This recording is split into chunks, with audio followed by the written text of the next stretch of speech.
స్మరణగా గాంధీ చేసుకుంటాం. తదుపరి మనం వర్ణించిన బ్రాహ్మణుని లక్ష్యంలో చంద్రవయసు కనిపించారు. ఇది అధికారం అంటారు. పవర్ ఆఫ్ అటార్నీ మనకి తీసుకుని చెప్పుకోవాలంటే అంటే ఏ పని చేసినా కూడా యజమాని అధికారం లేకుండా ఏ పని చేయడానికి ఇప్పుడు మీరు ఒక ఉద్యోగం చేస్తున్నారు, మీ పై స్థాయి మేనేజర్ అనుకోండి, ఆయన ఈ పని చేయమని చెప్తేనే మీరు చేయాలి, లేకపోతే చేయడానికి ఉండదు. అలాగే ఇక్కడ మాకు ఈ మంత్రాలు ఇవేమి మాకు రావు కాబట్టి మాకు తెలియదు కాబట్టి నా యొక్క కుమారుడు గ్రహదోషాన్ని నిర్మించేయండి అని చెప్పి మీరు ఆ పవర్ అనే అధికారాన్ని వాళ్ళు ఇచ్చారు. ఇవ్వడం ద్వారా ఇప్పుడు మీ యొక్క గోత్రనామం అంటే మీ అబ్బాయి గోత్రం మీ యొక్క చెప్పాలి చేయడం. ఈరోజు మనకి ఏంటంటే గురువారం, గురుడు అధిపతి, అబ్బాయి గురుడు కూడా దోషంలో ఉన్నాడు కాబట్టి దత్తాత్రేయుడు అధిష్టానదేవుడు, దత్తాత్రేయుడికి అభిషేకం. అలాగే ఈరోజు సూర్యుడికి గురుడికి జపం జరుగుతుంది.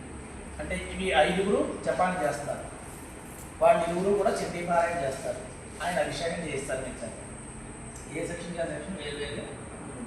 అలాగే రేపు కూడా ఉదయం మనకి 8:30కి ప్రారంభం అవుతుంది. రేపు ప్రారంభం ఏంటంటే రేపు ఈశ్వరుడికి అభిషేకం, రుద్రాభిషేకం, అమ్మవారికి లలితా సహస్రనామంతో కుంకుమార్చన అయిన తర్వాత ఇక్కడ మండప దేవత ఆరాధన జరుగుతుంది. అంటే పంచాయతీ జరుగుతుంది.